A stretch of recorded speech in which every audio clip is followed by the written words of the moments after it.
Yellowstone Supervolcano could power the entire planet twice over. Geothermal energy is definitely an underrated resource. Fair enough, not every country in the world has access to it, because not every single country sits atop a magma chamber that can be tapped for thermal juice, so to speak. Nevertheless, those that have really seem to take advantage of it. Take Iceland, for example. This beautiful song of ice and fire sits atop an rippling mantle plume, which means that it is riddled with active volcanoes, and a central rift, which is slowly but surely tearing the country apart.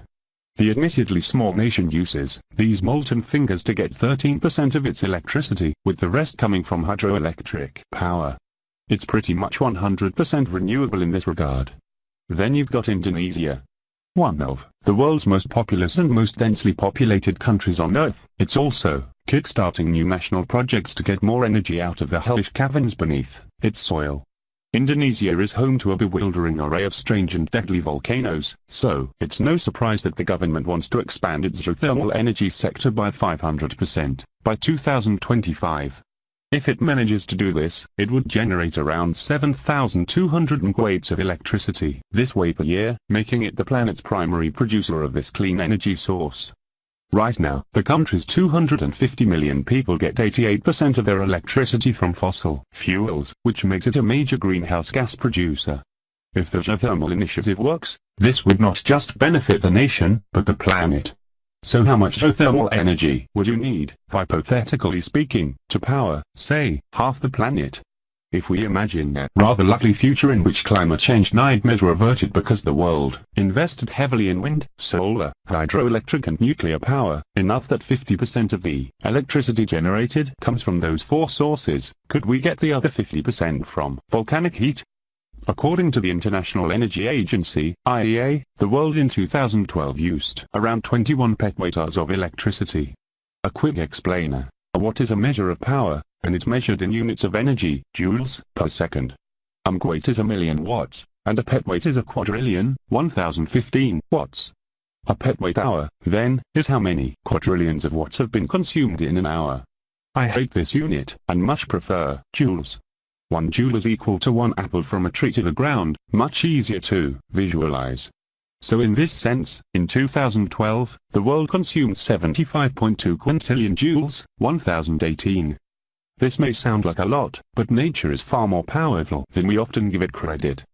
For example, the average hurricane unleashes around 600 trillion joules per second, which means that in a day, it will have released 52 quintillion joules of energy, almost enough to power the entire planet. Harnessing that energy is technically impossible though, so what about volcanoes? NASA recently released a plan to freeze the magma chamber beneath America's Yellowstone Supervolcano. The plan, which could very well just be a thought experiment, would pump cool water around the magma chamber, which would sap off more heat that is being supplied to the magma, and which could eventually cause it to solidify into a harmless, solid geological jigsaw. Although in practice, this would take millennia to achieve, the heated water around the magma chamber would be a rather excellent geothermal heat source. So how much heat energy could be released by Yellowstone's fiery belly? Let's make it simple, or as simple as science would allow it. Say we were able to harness all the heat energy we wanted from the chamber with no heat loss to the environment as any other form of energy. This is impossible, but it's a useful approximation to make for now. If we wanted to cool the chamber down by 1000 degrees Celsius, how much thermal energy would that release? Well, by my calculations, the volume of Yellowstone's two-step magma chamber is around 10,667 cubic kilometers, enough to fit several cities inside. Based on the average density of the lava there, that equates to a massive 170 quadrillion kilograms of magma. Now, thanks to something known as the specific heat capacity equation, we know how much energy it would take to heat up or cool down that much basalt by 1000 degrees Celsius, and it turns out that it's a lot, around 1.43 x 1020 joules. That's enough to power the world nearly 2 times over, based on 2012's stats. Obviously, this heat energy wouldn't be all extracted in a single year, and we'd lose a lot of thermal energy in the transmission from subsurface to surface. We'd also have to transmit the electricity generated across the entire planet. So it's not feasible in this sense. It does demonstrate, though, that geothermal power isn't appreciated. There is a huge renewable resource beneath many of our feet just waiting to be tapped, at least for any country that is volcanic.